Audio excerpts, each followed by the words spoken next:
Good afternoon and welcome to another forecast with Joey Only, Caribou Weather Dude here on my YouTube channel. Please hit like, share, and subscribe. So looking at fire season right now, and things have been a little bit down in the west, in many places at least because of the weather, because the upper level low has brought in rain and thunderstorms and doused a lot of places. And we've also got dew point hitting now at nighttime in a lot of places and even fog showing up in the morning. So we're having that overnight recovery that fires are being punished by the cool effects of the evening. So, things are down a little bit. There's only one fire of note in British Columbia now. That's a big change. And there's been no new fires in the last 24 hours. There's 346. So that's like 80 less than we had 2 weeks ago. Things are improving in BC, but this is why in Western Canada, wildfire season is not done. And we'll talk about September here and all the bad news. There it is. This is bad news. My God. Falling out right now. Anything could happen. Get on! Wow. I'll watch the video later. Ain't dry mopping this. This forecast is brought to you by the Wildfires, Floods, and Chaos Communications Podcast, communicationspodcast.ca. The first season of the podcast is completely online now. It dives into the information officer's role during chaos, during floods and fires and things like that. Their team responded to fires in the Caribou, Fort McMurray, Lillooet, Shuswap regions in the past.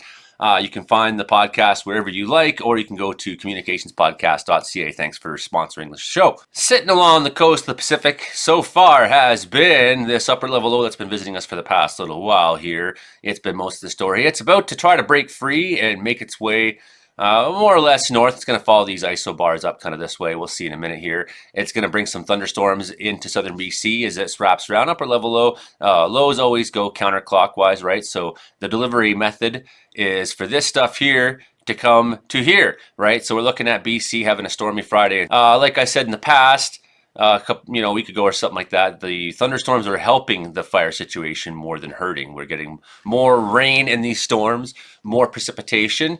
It's keeping temperatures down. We've had more cloud cover. We've had a warmer July than we have had August for sure, right? So August is in some places sitting around seasonal, in some places lately a little cooler. But here's the story. Here comes a ridge of high pressure, and right now, as you can see, the jet streams mostly pushing the heat east for a little while. But we're going to see some moments too where that pattern allows for the heat to come into the rest of the prairie provinces as well. So we're looking at this graphic for the next little bit here. We're going to cross-reference this graphic a bunch of times in the episode. So today we're looking at, this is issued on August 22nd, and it is good till the 9th month to 23rd day. So this is looking at the next month of where heat is expected to be above average or below average. And for a lot of Canada, we're looking at probably seasonal weather on average, if you take every day and kind of average it out. Most places, Manitoba, mostly, Ontario, mostly seeing average weather. Southern BC even looking at probably seasonal weather. So that's good. Although we do have parts of BC that are looking at warmer conditions. That would be sort of where I would think this area here where that Tweedsmuir fire is at is going to see some warmer weather again when this trend wakes up. Looks like that northeast area is going to wake up again. As we go up into the Northwest Territories, even northern Quebec looking quite warm in Newfoundland. So we'll look at that. And what's important to note is that one of the biggest burn days for just pure hectares we ever had in Canada was last year on September 23rd, right? And that was in the Peace region, northern Alberta, Northwest Territories, places like that, where fires woke up in the boreal forest and they ran in that very dry conditions, that spruce, black spruce explosive fire conditions there. It was cool at night, but still not wet enough to change the situation, right? So things were very dry, and then we get these warm afternoons and some winds, and fires were waking up and really burning a lot of hectares late in the season last year. So I think we maybe have that sort of a situation where you look at some of those same places and they're looking at above average temperatures into the next month, right? So we'll go back to that graphic a few times and we'll look at it as we go through this forecast. But here we're looking at right now the fire danger. So some places in southern BC have still not been getting the rain that they were hoping for. I know friends in Vernon are saying that they're not happy. We're looking at some of that fire danger being down in where the biggest, most active fire is, but we see sort of an increase back in the Northeast again. And I mean, things are better in the Northwest Territories, but still a large section of area where the fire danger is quite extreme. High over in Ontario and Quebec as well, right? So we're going to see as that warming trend continues into the next month there for them, we're going to see possibly some conditions really ripen up for Quebec. When we look at the drought code, lots of Canada is in drought, especially the Western Canada, right? Sneaking over into Manitoba, but certainly Saskatchewan under for rain. A lot of Alberta under for rain this year. BC still water levels are low. Still the drought conditions are high in the Yukon, Northwest Territories. So you get a little bit of warmth on these places, despite having taken rain. They're going to dry back out pretty quickly. I always find the buildup index is the most telling one, and still a lot of BC isn't in a great position in terms of how dry can things get, how quickly, right? So we do have the next week where still precipitation is going to be moving through the province, but we know that sometime by the end of the month, we're going to start seeing an abrupt change when that ridge of high pressure shows up, right? Now let's just look ahead and see. You got to take this with a grain of salt, but let's just look ahead and see what they're saying here. Accumulation of rain in that next period that we're talking about, this next week, basically, we still have these sort of down conditions where we're still on the north side of this jet stream. We do have in BC some larger rain totals possible through this one swath. That continues on. This is going to be the track of that upper level low is what we're talking about. So it's going to kind of move through South Caribou, North Thompson, into the Rockies, over the mountains into Alberta side, go up past, Grand Prairie somewhere, up towards Fort McMurray. So it's going to hammer some rain into these places. We're hoping that will help make a difference for sure. And even Manitoba with its storms that are going on today for sure, and yesterday, dropping some rain in some of those places, some heavier rain totals. Northwest Territories not being so lucky, getting less rain, and it's going to dry out there and warm up there still yet. And Yukon, but hey, this is good news. 81 mils along the Coast Mountains of British Columbia. That's great. And even where our fire has been really burning, and Tweedsmuir there a lot. It's been the one that's been making a lot of the smoke that has been bothering a lot of the central parts of BC. It's taking some rain, and if we're lucky, some of these higher totals will make it over there and hit them, right? So this is just what ECMWF is saying, looking long-term out.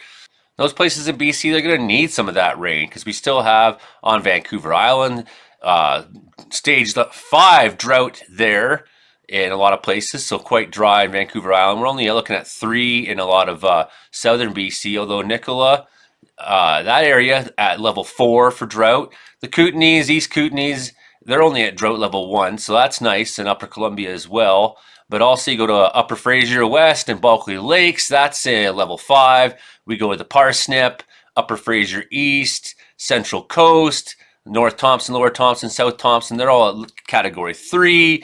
We have 4 for Skeena Nass, Haida Gwaii, quite dry, and same with South Peace, East Peace, Fort Nelson, they're quite dry. North Peace is at level 3, so the other ones are at level 4 for South Peace, East Peace, Skeena, Haida Gwaii, Stikine, Finlay up at level 2. So a lot of BC in drought still, and what that means is if we get some more sunshine on some of the fires that are still out there and still alive, they're not out yet. We may still have some burning in September for British Columbia as well. And we're going to look at other places. As we look at drought intensity right now, it's still really high. And we go to 100. I like to go deep. It's exceptional right now in lots of Saskatchewan. Exceptional. That's a place that gets it off an extreme in parts of Ontario as well, right? Very high still in the Northwest Territories. They're going to be taking some rain for sure. But all in all, we're looking at a warmer September for them most likely.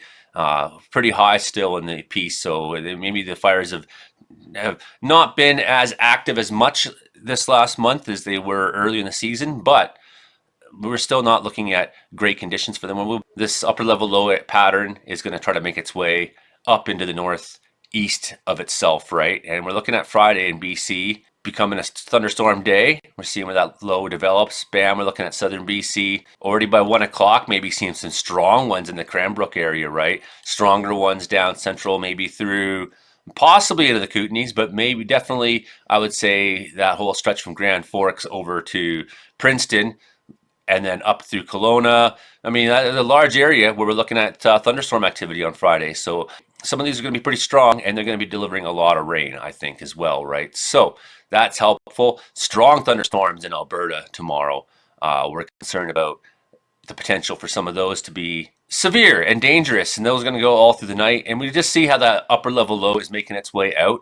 And this is why we are looking on our very first graphic, seeing how here's the jet stream, right, running below this, and we're going to see this upper level low make its way out and this ridging of high pressure start to move in time for next week. But first, we're going to have a couple rounds of thunderstorms. Saturday, strong one maybe in Manitoba. There's one that, congratulations on the birth of your new boy, Justin. Maybe it'll be hard for you to get out in thunderstorm chase because of becoming a new dad again. But here's our low moving out, tracking out. Saturday looking less stormy for BC than maybe we saw last time on the graphic. So yeah, some of those storms on Friday are going to be pretty strong. They may have localized rain that's pretty heavy. We'll get a thunderstorm forecast. We'll be talking more about that in the podcast tonight too, Meteorological Report here on the channel. So tune in. But after some of those drier storms come through, we will see kind of a tail of rain that will pound in overnight. So I'm not too concerned about fire starts, even though, you know, hey, we don't have a whole lot of new fire starts to deal with. There's been zero in the last 24 hours in BC. Some of these guys here, this is going to be really lightning heavy on Saturday up into Saskatchewan and northern Alberta. There will be rain coming behind it, right? So this is where we were looking at the swath of where the most precipitation is expected. You know, our rain accumulation graphic we looked at a few minutes ago. We're going to see the track of this low and see the sort of river of water it's pulling behind it, right? So someone's going to get a lot of rain, and you know, going to be some pop-ups along the Rocky Mountains and whatnot, but a little bit of rain. Here's where we're seeing some of that rain move through. Concerned that we could have some fire starts in certain places, but you know, look at these rain totals. There's heavy precipitation, but here's our low tracking out, and sort of the secondary guy trying to move its way through. He's being pulled across. It's sort of just an area of instability, of lower pressure.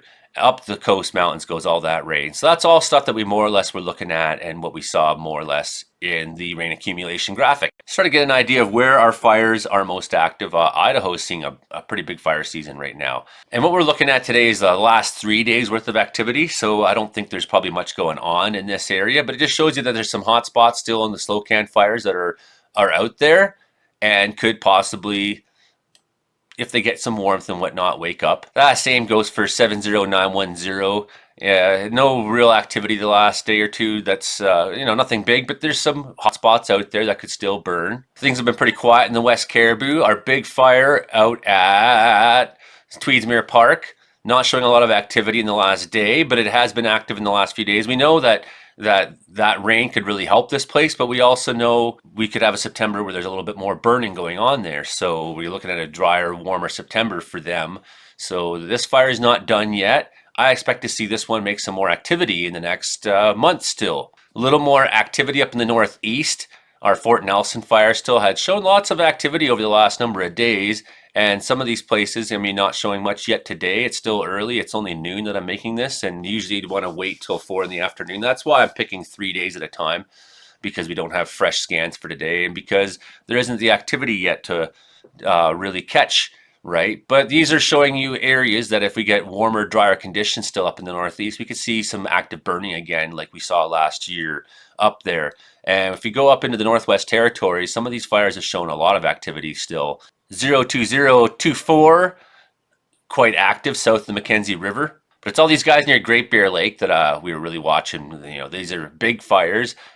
Maybe activity's down and will be down for a few days. But these are ones where we're seeing there's enough going on there that give them some warm weather and give them some wind. These guys will wake up again, right? We are expecting winds at times, but like I say, we're in a trend right now where things are going to be cooler, wetter. We're going to see less fire activity probably over the next week in Western Canada, but that fire activity could rebound a little bit in September still yet. We haven't seen enough rain coming to actually end fire season. That's all I'm getting at in this video, really. Things have been pretty quiet in the Yukon. There's still these other fires near Great Bear Lake and still these are far north, man. They've seen a lot of 30-degree weather up there this year, seen a lot of lightning up there this year. Over in Alberta, things have been pretty quiet, right? And we know they're going to take a lot of rain up there into Fort McMurray and places, so it's looking good for them so far for the next week. No fires in the last few days that are really showing activity where I could look at and be like, well, these guys will probably wake up just south of Caribou Mountains there, and that's west of Wood Mountain Park. We do have some fires that have shown some activity in the last few days. Those are examples of ones that we could probably see increased activity from in September. Saskatchewan's been a lot more active the last few days, and we still have air quality warnings and advisories all through parts of Saskatchewan and Manitoba right now because of it, showing a lot of these fires having the Flanagan's very active, McGaffin very active, Dunn very active, Manson very active, Merkley very active, Krause very active, Davis, Colin very active, Primo very active. So a lot of fires up there showing some pretty good activity the last few days in Saskatchewan. They're going to take some rain like we saw in our images there as these upper level low moves towards them. Going to douse those, but we could still see some of those fires, become active again in September. And that same goes for Manitoba.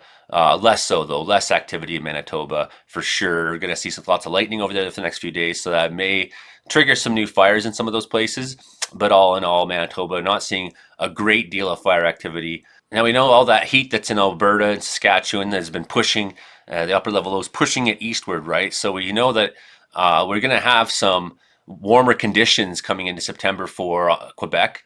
Right now, things are pretty quiet fire-wise in Quebec, but we do have a couple that are showing some activity. So we know that there's fires out there that could still have some active burning in September as well in Quebec. Warmer than average temperatures all through the territories, less so maybe for the Yukon, but up north, up at the Arctic Circle, well above what would be considered average temperatures. Northern Quebec looking like it's going to be very, very warm in Newfoundland and whatnot. So some of those fires may wake up still in September, but all in all, things are looking pretty good for you currently.